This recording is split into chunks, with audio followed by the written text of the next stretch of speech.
I told you Kira never had a chance to win, you'd probably think I'm exaggerating. But I'm not. From the very instant he killed Lindell Taylor, Light Yagami was completely fucked. From there, it was an endless chain of fuck-ups, stupid decisions, and coincidences so absurd, you wonder how the hell he didn't end up in prison by the second episode. When you rewatch the series calmly, you realize Light wasn't a genius. He was an idiot with a god complex and an ass so big that luck saved him every time he screwed up.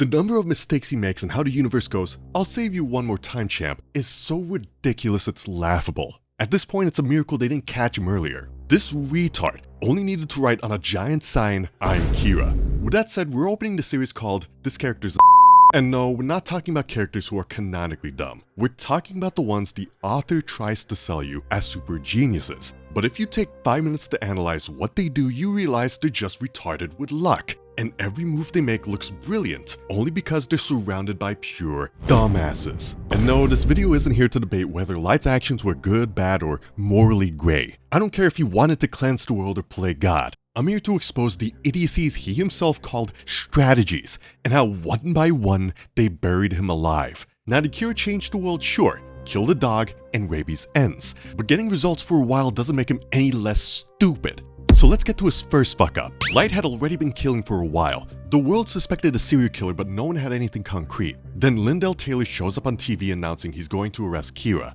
At that point, it was physically impossible to find a culprit. No method, no fingerprints, no traceable pattern linking a specific person to deaths happening by a mechanism nobody understood. If Light had simply turned the TV off, gone to play Pokemon Fire Red, and carried on with his day, they never would have suspected him, because there was no reason to suspect him in particular. But Light's ego was so fragile that the little dumbass in a tantrum kills a guy, as far as he knew, hadn't even done anything wrong and didn't pose a threat by his own logic. The result of that brilliant move? L narrows the suspect list from literally anyone on Earth, or even some divine force, why not, to someone in Japan's Kanto region, with a pretty specific profile, probably a student or teacher. From the entire universe to a single neighborhood. Bravo, Light.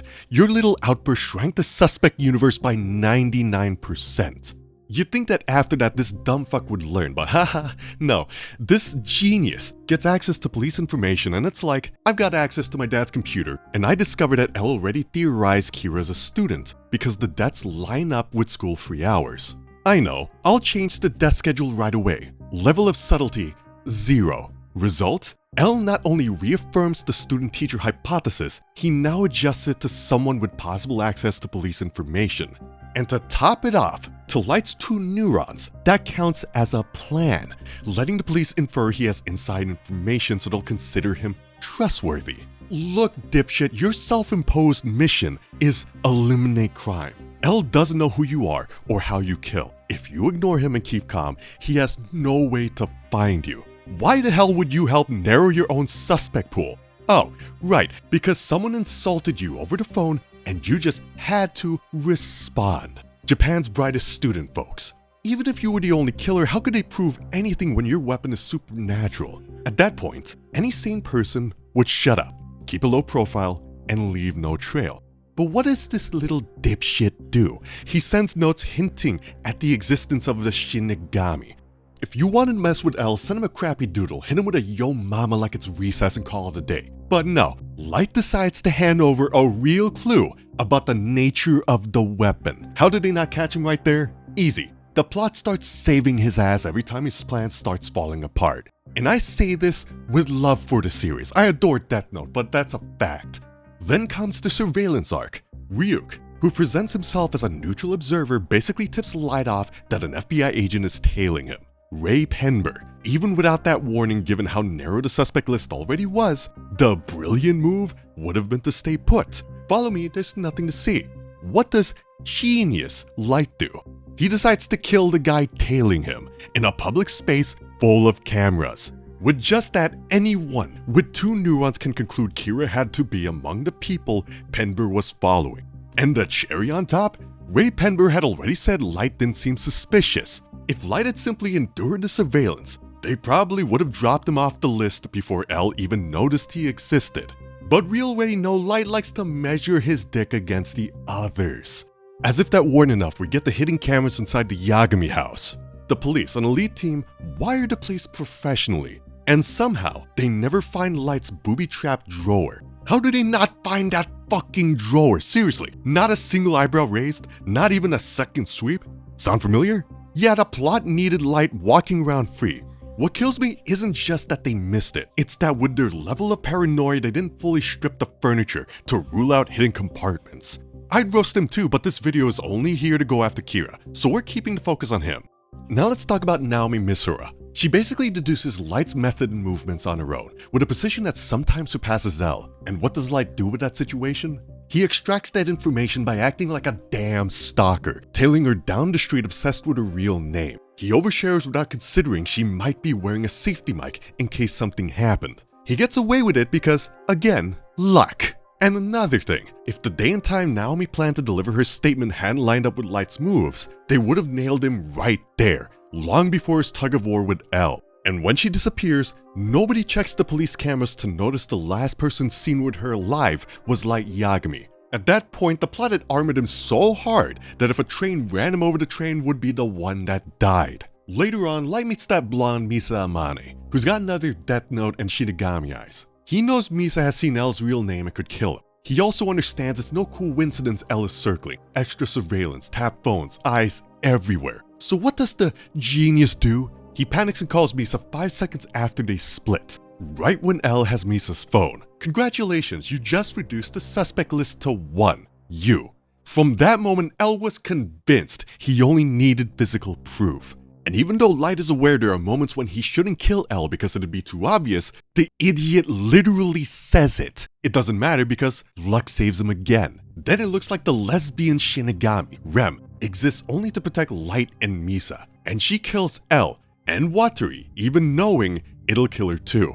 It's the definition of I'll sacrifice myself so the protagonist can keep on playing. Thanks for nothing, Rem. And what does Light do after that? He acts like he's already won. He finally proved to L who had the bigger dick. Free tip, the investigation is still ongoing. Keep a low profile, drop the victory poses, don't climb onto a pedestal 2 minutes after the funeral and start screaming like a mentally ill person. But no, there he is, celebrating. What if someone sees you? What if someone hears you? What if someone just happens to come back? Do I really have to explain why this is idiotic? Then 5 years go by with them scratching their balls and the task force is like, now what? For a lot of people, the second half of Death Note falls off. Since L dies, that's why it feels that way. But what really happens is Light's luck runs out, and the decline in systemic humiliation began. After L left everything served up like a Christmas turkey, Mello rubs his dick in Light's face by stealing the notebook and exposing him. Nier calls him on Discord just to mock him, while slowly cornering him with small moves, patiently. Light tries to kill Mello, and since the script isn't sucking him off anymore, he fails. And in the process, Soichiro Yagami, his own father, dies. And if that weren't tragic enough, he dies without fully confirming his son's innocence. With the walls closing in and everything going to shit, Light launches his master plan. Create a new Kira, Teru Mikami as a decoy, lure Nier into a trap, and wipe out everyone who knows the Death Note secret in one shot. On paper, solid. In execution, a house of cards. Where does he fail? In the basics, who he picks. He talks so much about being a genius, a god, whatever, but as we've already seen, he's retarded.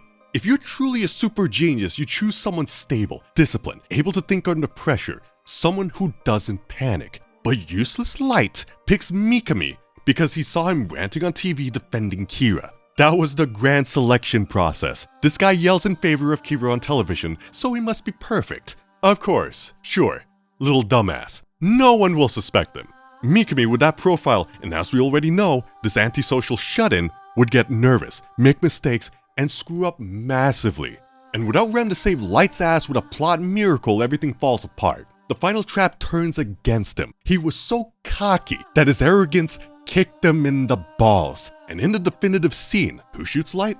Matsuda. Imagine that of all people. Matsuda is the one who takes you down. It's poetic and cruel at the same time. Give credit where it's due. Give Mello his credit. If you look closely, the 3 times Mello indirectly goes up against Kira, he ends up triggering Light's downfall. He destabilizes him, breaks Mikami's plan, and opens the gap Nier slips through. Mello, Light's eternal father figure. Nier, for his part, plays chess piece by piece, reconstructing the puzzle. Nero understands that against someone with that much narrative luck, you don't attack him head on. You restrict him until he can't move, and then he collapses under his own weight. And as you can see, Light is a dumbass. Just to be clear, this isn't an attack on Death Note. I consider it a classic. But there's always that person who gets offended when you touch their cardboard cutout idol. Relax. Breathe. I'm not saying your favorite series is bad, I'm saying Light Yagami isn't the perfect strategist you were sold. He's a guy who sometimes has good ideas, sure, but he's impulsive with a fragile ego, constantly overexposing himself to prove something nobody asked him to prove, and propped up over and over by coincidences and selective impotence of key characters.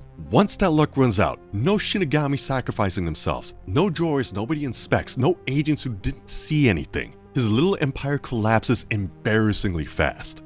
Your turn.